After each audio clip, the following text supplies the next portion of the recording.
College football playoff rankings just got announced. Like, not an exaggeration. I'll show you my phone. 724. So these are instant reactions to the college football playoff rankings, the final college football playoff rankings before the final college football playoff rankings. And there are some interesting aspects, if you ask me. When you look at where the teams are ranked now, Oregon 1, Texas 2, Penn State 3, Notre Dame 4, Georgia 5, Ohio State 6, Tennessee 7. When Ohio State lost to Michigan on Saturday, I was asked, where does Ohio State slot in? And I said, probably between Georgia and Tennessee, because Miami had lost, because Miami had kind of dropped out of the picture, so to speak. And that is kind of the second takeaway. I'm not surprised at all that Ohio State is between Georgia and Tennessee. Are Ohio State's wins better than Tennessee in the committee's eyes? 100%. They have wins over the number 9 team in the country and the number 3 team in the country. They have a loss to the defending national champion and the number 1 team in the country on the road by 1 point. Tennessee lost to Arkansas. Kind of case closed. Georgia has a win over the second best team in the country. It's pretty easy, pretty easy point of delineation there that, like, hey, we think, the committee, that Georgia is very good. We think, probably, I would guess if you had to ask, that despite what they saw on Saturday, that Ohio State is pretty good. That if you were to inject truth serum into those folks, that are Georgia and Ohio State better than Texas and Penn State? Yes, but you can't rank them at 2 and 3. So, and I would almost argue that there's a point of delineation that that's kind of where the teams that can win the national championship end, for me, at least. Can Tennessee win the title? I don't think so. Can Ohio State? Yes. Georgia? Absolutely. Notre Dame? A little more difficult, but yes. Penn State? Yeah. It's going to be a little bit more difficult. Texas? Yes. Oregon? Yes. And that is kind of the breakaway point to me. Essentially, I'm waffling on this because I think that without a shadow of a doubt, 1 through 7 are in. And I think SMU is in regardless. Because I don't think the committee, and I'll believe this the second that it happens and not one moment before that, I don't think that the committee is going to penalize teams for playing in the conference championship game. So if SMU loses in the ACC championship game, I don't know how you drop them out, because essentially what you're doing is you're penalizing them for their excellence. You are penalizing them for being good enough to be in their conference championship game. And so that's where I'm waffling, because do I think that the committee believes SMU is really the 8th best team in the country? I don't for a second. I think if you were to ask them, that SMU is probably between South Carolina and Arizona State. But you know what? They got the right number in the loss column to put them where they are. And so I think 1 through 7 absolutely are in. Congratulations. You have made the first expanded college football playoff. There is not a scenario where Oregon, Texas, Penn State, Notre Dame, Georgia, Ohio State, Tennessee are not in the dance. They are in. SMU, I'm waffling. I think because if you go 7 through 1, you're locked in. There are 4 more spots, right? But you still have to account for the Group of 5 champion, which is conceivably Boise State. Whether it's Boise State or UNLV, the Mountain West champ is in the 12. And then the Big 12 champ. So Arizona State or Iowa State, one of those two is vaulting from 15 or 16 into the top 12. And that's one of the things that continues to be a difficult thing to rectify in your brain, is that seeding and ranking are not the same thing. That, you know what? Penn State could beat Oregon in the Big Ten championship game Saturday night. And Penn State might be ranked number 3 still, might be ranked number 2, but they could be the number 1 seed. And so seeding, ranking, not the same thing. So you can't just go down this list 1 through 12 and that's your 12. You can't look at this.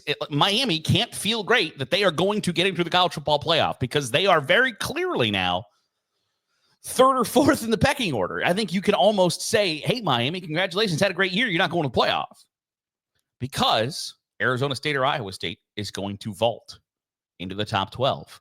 If Clemson beats SMU in the ACC championship game, Tigers vaulting into the top 12.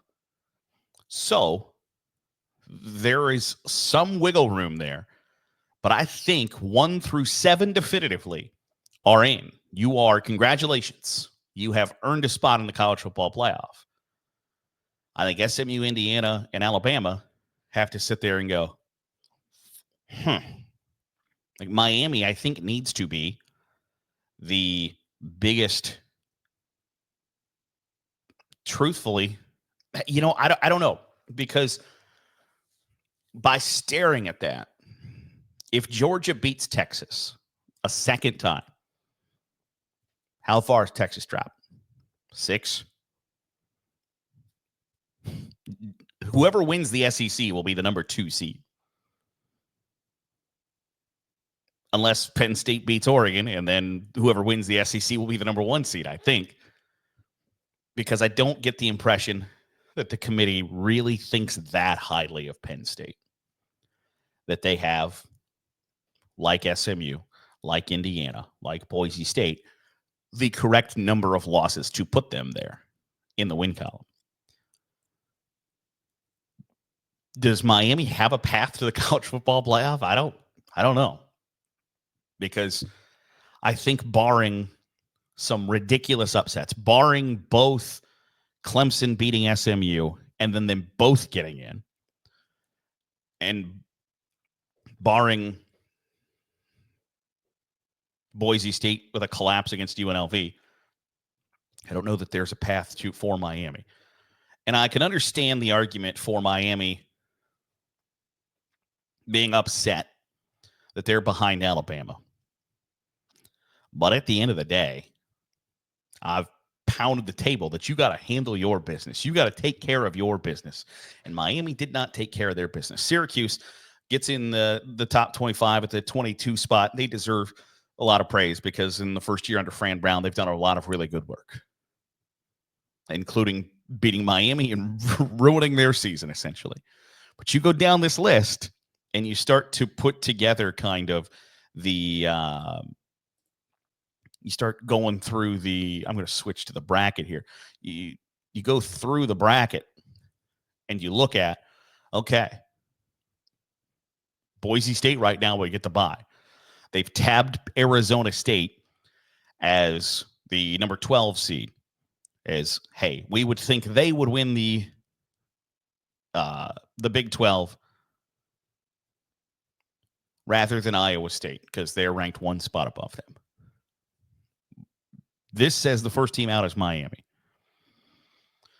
So if everything goes chalk, if everything goes exactly the way it's laid out right now, Miami is out.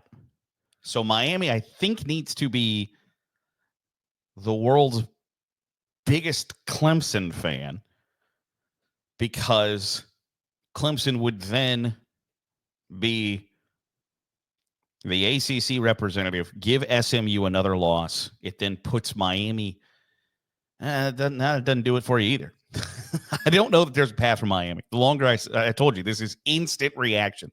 The longer I sit here and stare at this, is there a path for Miami to make the college football playoff?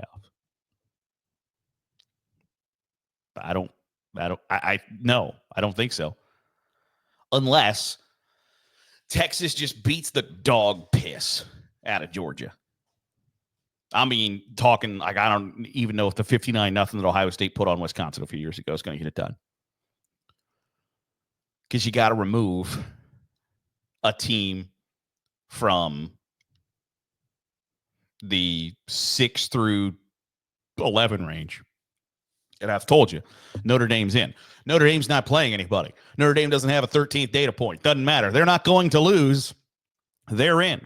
Ohio State and Tennessee don't play. They're not going to drop. Indiana, not going to drop. And if you believe that Georgia either A, wins the SEC against Texas, who they already beat once, or B, you believe that they are not going to punish somebody for playing in their conference championship game, there is no path for Miami to the college football playoff.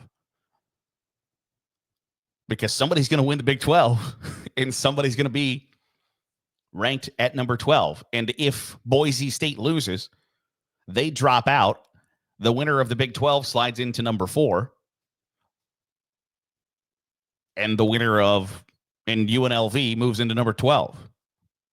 Yeah, the pathway for Miami to the college football playoff is over. It's done. They are not getting in. I'm glad we worked that out together. But that is the instant reaction. There is no path for Miami, Ole Miss.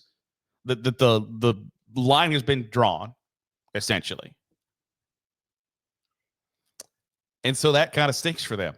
You know, you didn't handle your business. You're not going to get in the dance, especially when you are in what is viewed as the third best conference in a pretty steep drop off from conferences number 1 and 2. Because if Boise State loses again, they're not in the top 12.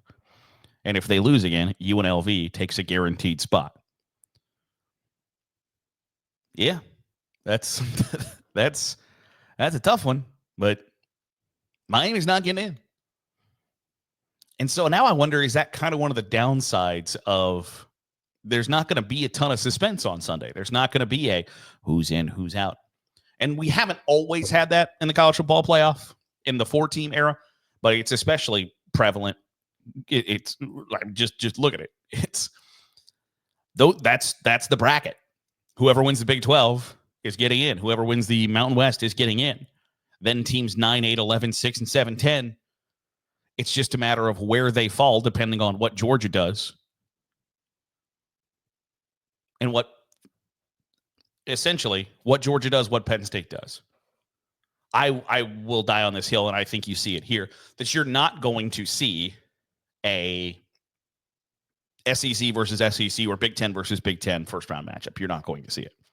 And so that's why it's Tennessee, Ohio State, Alabama, Notre Dame, Georgia, Indiana. You're not going to see a conference versus conference first-round matchup. So essentially, it's either Oregon's number 1 or Oregon's number 5. Georgia is either potentially number 1, potentially number 2, or potentially 5 or 6, because they're going to jump Notre Dame with a win. They're going to jump Penn State with a win. And Texas is going to stay probably higher. Let's just say Oregon loses it all goes according to plan, right? Oregon beats Penn State. Then you have to figure out who's Texas, who's Georgia. One of them is going to be number 2 or potentially number 1, depending on, if Oregon wins, Oregon's number 1. If Georgia beats Texas, Georgia's number 2, and I think Texas is probably number 5, in that number 5 spot, I guess I should say, in the seed. And then you could figure it all out from there. But I don't think there's going to be much consternation. There's not going to be a whole lot of like, oh my gosh, can you believe? Miami knows right now, essentially, hey, it's over. Enjoy the Orange Bowl. Enjoy the Citrus Bowl. Enjoy the whatever. But Miami's path to the college football playoff is over. It's done. It's gone. Doesn't exist. And so I wonder if there's a way to, because at the end of the day, this is all a TV show. The reason that the rankings come out on Tuesday night at 7 o'clock is because it's a TV show. Well, the TV show on Sunday is not going to be very good. We now know, essentially, not necessarily who the 12 teams are, but we know of the 12 teams that there are 14 teams looking for a spot. And 2 of those 14 teams are going to lose. I'd be absolutely flabbergasted if SMU lost and fell out of the top 12 just because I don't think that the committee is going to have the cojones, berries, intestinal fortitude, words that insinuate balls to take somebody that played for a conference championship game, lost, and remove them from the college football playoff. I don't think they'll have the berries, and I won't think that until they do it, and I won't believe it until they do it. But those are my instant reactions to the college football playoff rankings. Would love to hear your thoughts in the comments down below. Drop us a comment, share what your instant reactions are. Do you believe that Ohio State should be ranked above Tennessee? Do you believe that the winner of Iowa State, Arizona State deserves a spot in the college football playoff? Are you rooting for UNLV to cause chaos, rock like Amadeus, and beat Boise State? Let me know in the comments down below. That'll do it for today's episode of the Daily Huddle. I appreciate you making us a part of your day, however it is, wherever it is you're doing so. If you're watching on YouTube, hit the subscribe button. Make sure you're getting all the great college football content we're pumping out. If you're listening on the podcast feed, drop a 5-star review. It goes a long way in helping out the channel. I'll see you tomorrow for another episode of the Daily Huddle.